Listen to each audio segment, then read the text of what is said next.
Voting is a fundamental American right and the cornerstone of our democracy.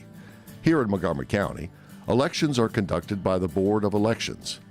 Its headquarters are located in Gaithersburg, Maryland. Let's find out more about the election process and take a behind-the-scenes tour.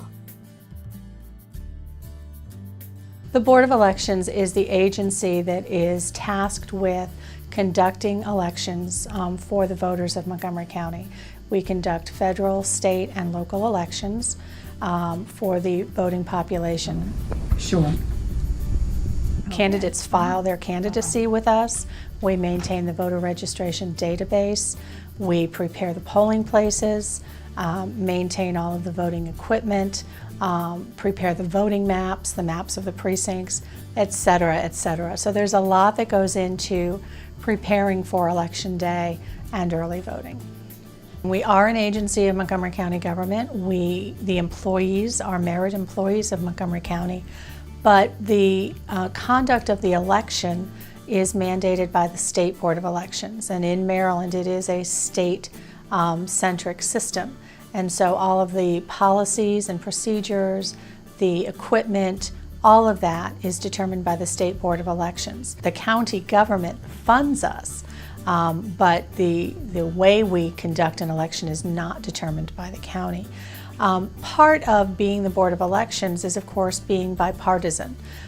We are not advocating for any particular candidate or any particular party at any given time.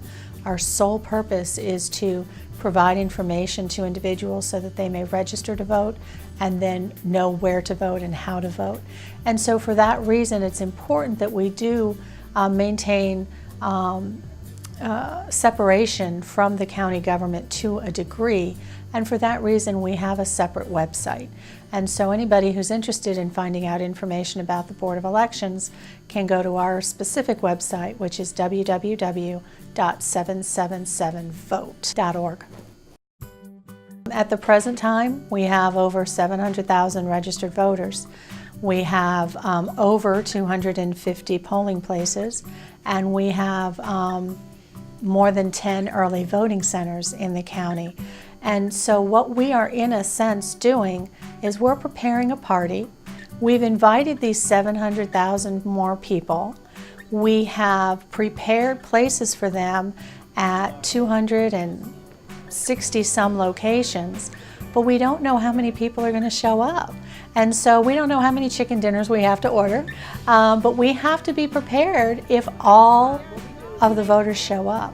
And so that is the challenge when you're preparing for an election. You're looking at historical turnout data, you're looking at what is on the current ballot, what kind of an interest do you see amongst the people for any given election, and then you're tasked with determining how many of those people are likely to show up for dinner so that you know how much to have there for them. And so it is a tremendous challenge. There is a lot of hours spent determining equipment allocation, election judge allocation, and supply allocation for each election, because each election is different. Yeah, the primary way to vote in the state of Maryland is by paper ballot, and that was determined by the state legislature several years ago. And so what most voters are going to see when they go into their polling place, they will be issued a paper ballot that they will fill out with a pen. They'll fill out ovals, much like for those of us who can remember our SAT tests. You'll be filling out your oval with a pen, and then you'll be feeding that into a scanner. There are in each polling place and early voting center what we call ballot marking devices, which are assistive aids for people who are vision impaired or for people who just prefer to vote using a machine. We are dependent on our election judges. They are volunteers who are members of the community. They have to be registered to vote in the state of Maryland, and we put them through training. Depending again on the size of the election, we could be recruiting anywhere from 2,800 to 4,000 individuals. You have to write into the groups. Normally we would train about 10 to 15% more than we're actually going to need to have on election day, simply because there is turnover. People get sick, or people after going through the training maybe decide that that just isn't a match for them. And so we always have standby judges. So we always train more than we need. We recruit at community events throughout the county year-round, whether it's an election year or not. We are out there in the community helping people not only register to vote, but recruiting for election judges. One of the things you'll see is the election judge training program. And we have very extensive 3 to 6 hour courses depending on the position that you hold. We do hands-on training of all of the judges so that they are comfortable in what they need to do. Judges are provided with a stipend for their service. They're expected to work on election day from 6 a.m. until the polls close. And by polls close, I don't mean 8 o'clock, I mean when they get all of the work done afterwards to close down the precinct. And the night before each election, they're also required to meet at the polling place for about 2 hours to set up the equipment and get everything ready, and that helps them the next day. So they are a vital part of our organization. We're always looking for Republicans and Democrats and independents to help us with that task. In addition to the regular complement of election judges, we must have a bilingual judge who speaks Spanish in each precinct, and that's a result of a Department of Justice mandate through Section 203 of the Voting Rights Act, and that's been in place for us in Montgomery since 2002.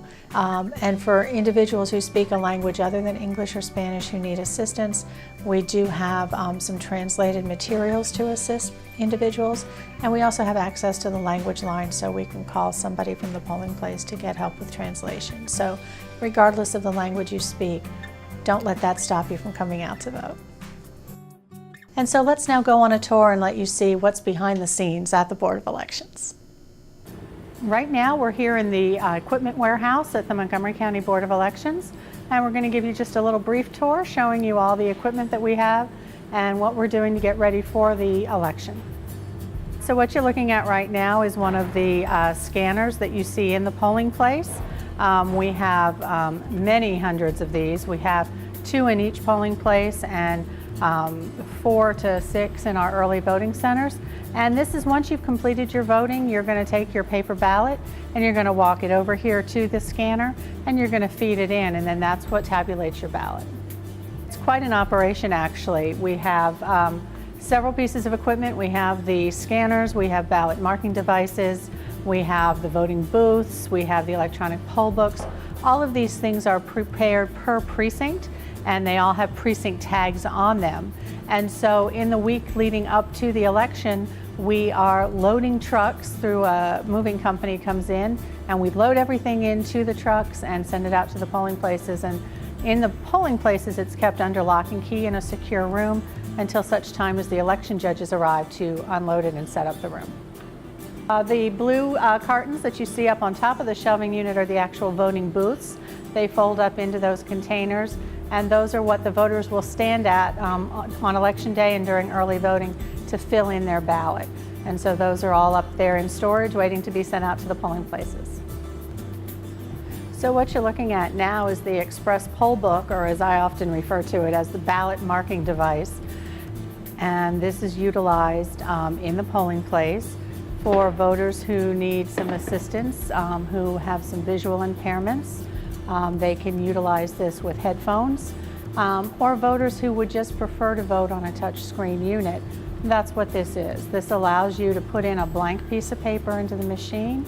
It brings up your specific ballot style, and then you select your choices on the screen, just like we did with the old touchscreen ballot, or by using this touchpad that's available for individuals who are sight impaired. And at the end of your selections, you have a review screen, and you then print out the ballot and you take that over to scan it into the machine. So it still gets scanned at the end of the process, but instead of filling out your ballot with a pencil, this is an option available to voters who would have difficulty doing that or just prefer not to do that. These are the electronic poll books. When you walk into your polling place or early voting center, you'll walk up to the check-in judge table. They'll utilize these electronic poll books to pull up your name, address, and birth date to verify your voter registration and to make sure that you will be issued the correct ballot style. Ballot styles are based on where you live, and they determine what congressional district, legislative district, councilmanic district, and school board district you vote in.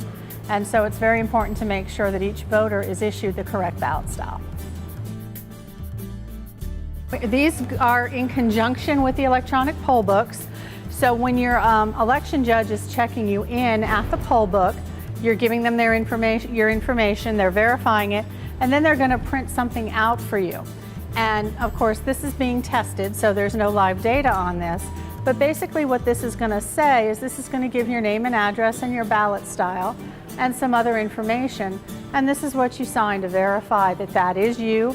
And this is part of the process for making sure you get the correct ballot style. These are the black carts that the majority of the election equipment goes out in. So I'm going to open one for you. And it is empty right now because obviously we're in the preliminary stages. But what this will hold is the two DS200s. And remember, those are those black cases that you saw that had the scanner that popped up. They will fit here. Ballot marking devices will fit up here, as well as some of the election judge supply bags will go in here as well. There's other equipment that goes out that we'll see in our next warehouse. And all of these carts are prepared based on the precinct they're going to, and they are deployed via the state moving contract to each of those locations where they're kept in a secure location until Election Day.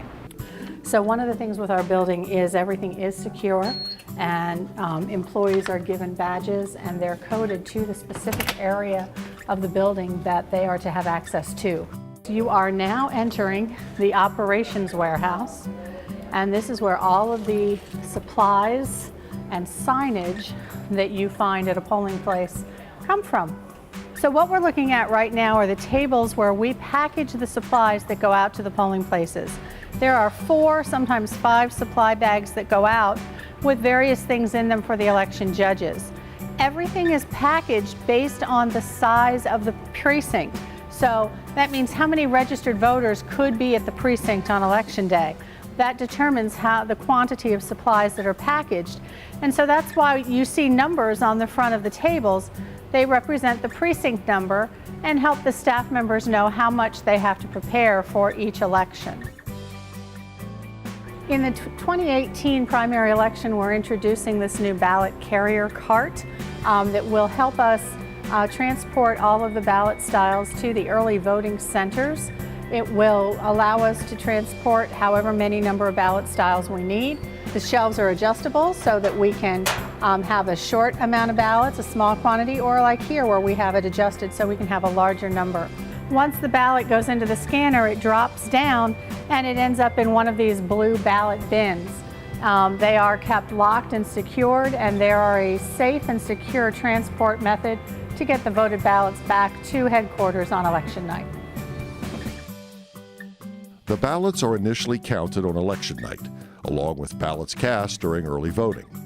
During the 2 weeks following the election, these results, including provisional and absentee ballots, are audited and verified prior to certification of the final results.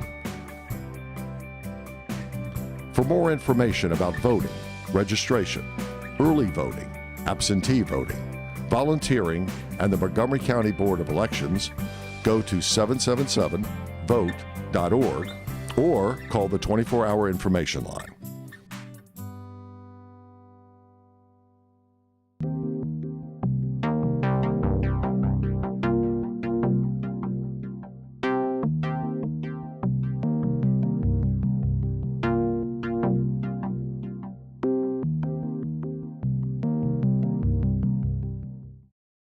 This election year, Montgomery County encourages all residents from all walks of life to come out and vote. J'ai voté. I vote. मैं मतदान देता हूँ. أنا أعطي صوتي. मैं vote हाल्छु. Please check these dates for early voting and the general election. Yo voto. 我投票. I vote. We encourage everyone to come out and vote. I vote.